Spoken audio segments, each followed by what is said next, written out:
نبی علیہ السلام نے تپوسو شو یا رسول اللہ صلی اللہ علیہ وسلم من اولیاء اللہ ودا اللہ رسول اللہ صلی اللہ علیہ وسلم دا اللہ اولیاء خلق کم دی سوک دی دا اللہ اولیاء نبی علیہ السلام ورطا جواب کی وہ فرمائے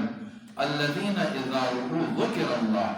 دا خلق دی دا اللہ اولیاء چه دا دی پلی دو سر بندتا رب ریا دیگی اللہ ریا دیگی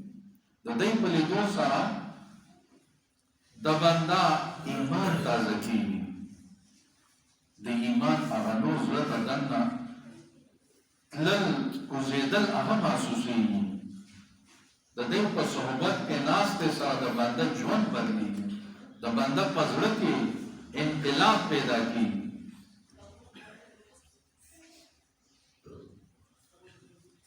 قاری محمد طیب سے رحمہ اللہ ای خطباتو کی لکلی دی چه صحابہ کرام بر صغیر پاک و هند تا دا سین پلار باندې را داخل شو او د دې بر صغیر پاک و هند خلق د صحابه په جواب باندې نه پوهیدل او صحابه کرام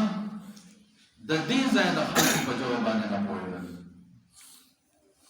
جانبینو نه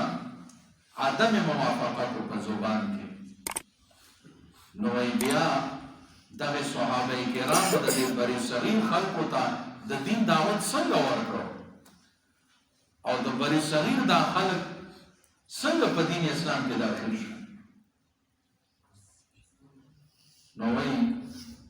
جواز په دوه قسمه دی یو تواز ناطق وی او بل تواز صامت وی واز ناطق هغه واز ته ویل کېږي چې هغې کې د بیان په ذریعه سره د ژبې د خبرو په ذریعه سره خپل پیغام بل ته رسوي بنده او واز صامت کې د بیان د واسطې نه بغیر خپل خبره د خپل پیغام د بل زړه ته رسوي نو وایي صحابه کرامو د دین د دعوت دپاره د واز